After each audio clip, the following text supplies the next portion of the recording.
지난 15일 러시아 모스크바 파트리오트 공원에서 열린 국제군사기술 포럼 아미 2022에서 로봇 군견 M81의 모습이 공개되었습니다.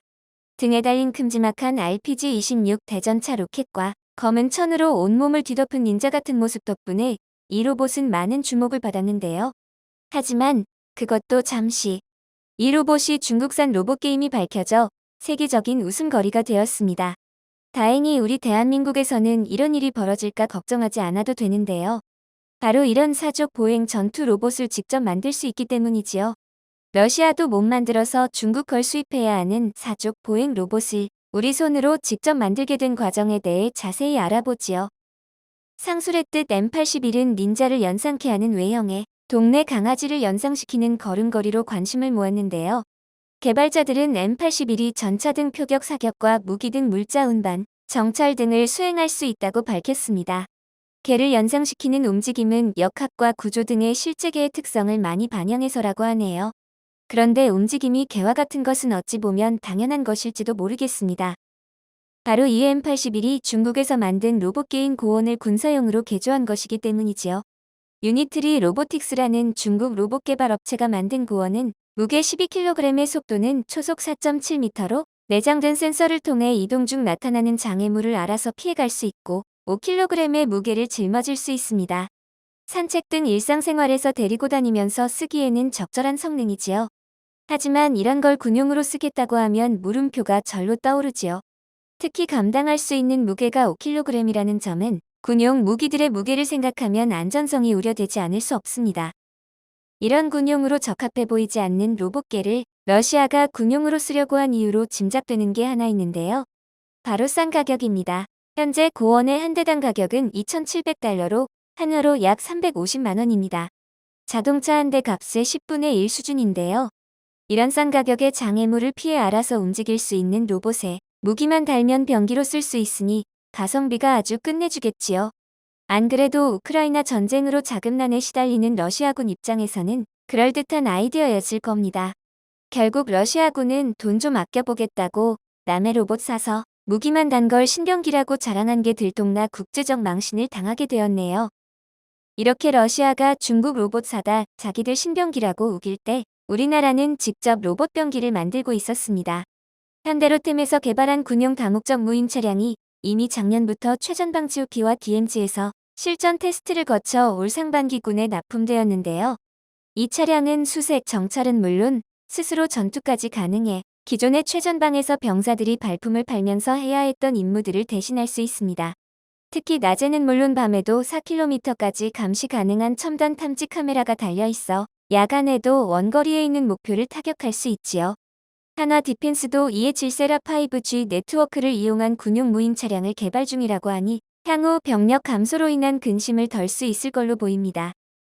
이렇듯 무인 로봇 병기는 이제 실전에서도 활용이 가능한 단계로까지 접어들었는데요.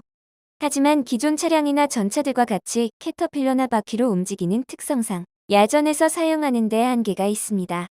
특히나 한반도처럼 산악 지형이 주를 이루는 지역에서는 바퀴가 달린 차량으로는 접근이 곤란한 곳에서 임무를 수행해야 하는 경우가 많기에 큰 약점이 될 수 있는데요. 이를 극복하기 위한 대표적인 방안이 사람이나 동물처럼 바퀴가 아닌 발로 움직이는 로봇을 활용하는 겁니다. 사족 보행 로봇이 군사용으로 각광을 받고 있는 것도 이러한 이유 때문이지요. 이러한 군사적, 지리적 수요 때문에 우리나라는 사족 보행 로봇 업계의 관심을 한 몸에 받고 있는데요. 미국의 대표적인 사족 보행 로봇 개발 업체 중 하나인 고스트 로보틱스가 최근 국내 법인을 설립한 것이 그 예입니다. 이 회사는 슈퍼볼 등 미국 주요 행사에 보안은 물론 미국과 멕시코 국경 경비도 맡는 로봇을 만드는 곳인데요. 지난 6월 용산공원이 개방됐을 때 이 회사에서 제작한 경비 로봇 2대가 현장의 모습을 보여 화제가 된 바 있습니다. 현재 개발 중인 해당 로봇은 향후 카메라 등을 부착해 대통령 경호 등에 활용될 거라고 하네요. 사족 보행 로봇이 대통령 경호 수단으로 진지하게 언급될 정도에 이르렀으니 우리 업체들도 진지하게 개발을 추진하고 있는데요. 이를 위해 현대로템은 국내 로봇 플랫폼 전문 업체인 레인보우 로보틱스와 국방 로봇 분야 교류 및 협력 사업 추진을 위한 업무 협약을 체결했습니다. 이에 따라 양사는 무인 무기 체계, 특히 그 중에서도 군 전력화를 목표로 한 방산용 다족 보행 로봇 개발에 박차를 가하게 되었습니다.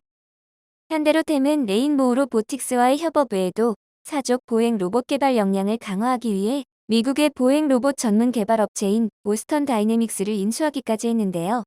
이 회사는 현대 이전에도 구글과 소프트뱅크 등 유명 IT 기업들이 인수하고 투자를 한 업계에서는 주목받는 기업이었습니다. 빅톡이나 리틀톡 등 이들이 만든 로봇들이 기동하는 영상을 보면 왜 저런 대기업들이 관심을 가졌는지 이해할 수 있는데요. 2010년대가 아닌 2000년대 중반에 만든 것들도 경사가 진 곳을 어렵지 않게 오르고 균형을 잃다가도 스스로 다시 균형을 잡고 일어나는 등 기술적으로 상당히 높은 수준에 달했음을 알 수 있습니다. 사족 보행을 넘어 팬맨과 이를 발전시킨 아틀라스와 같은 이족 보행 로봇도 제작했는데요. 아틀라스의 경우 기존에 제작됐던 아시모나 휴보와 같은 이족 보행 로봇들을 초월하는 자연스럽고 빠른 움직임을 보여 세계를 깜짝 놀라게 했습니다.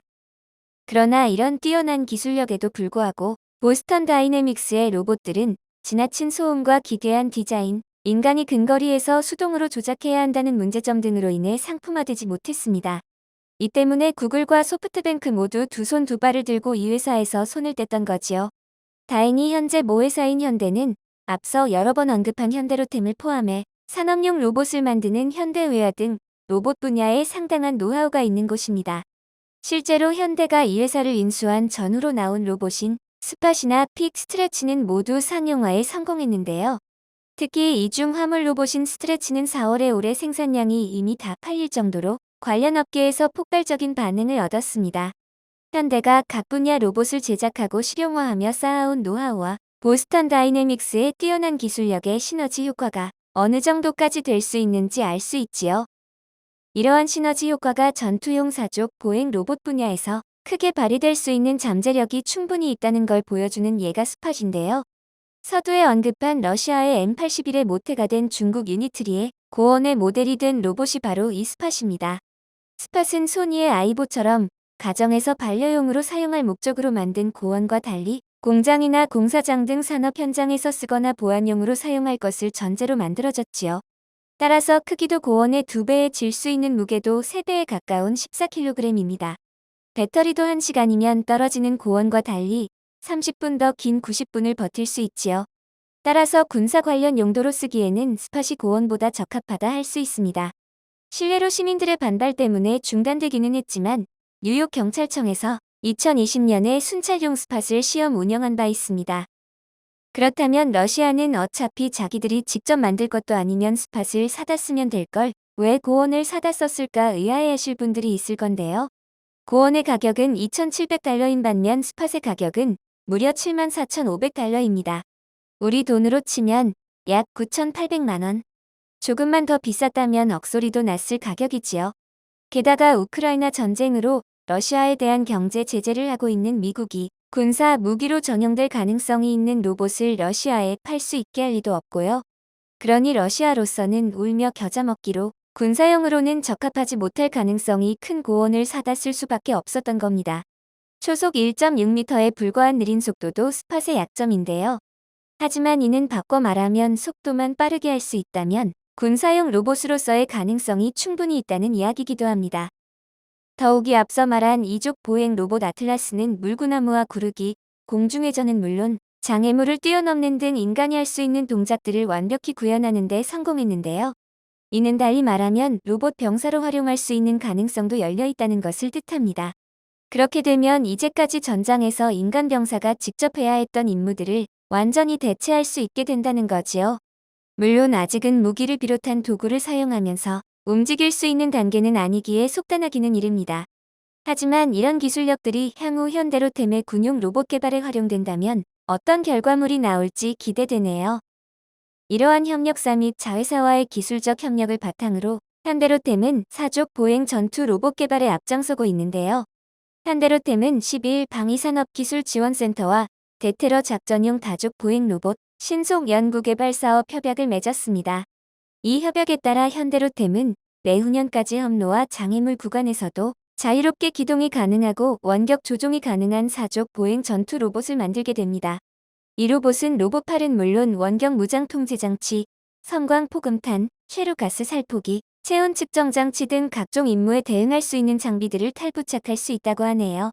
이제 우리는 러시아처럼 중국 반려용 로봇 사다, 대전차 포 등에 달고 군사용이라고 하는 촌극을 벌이지 않아도 되겠군요.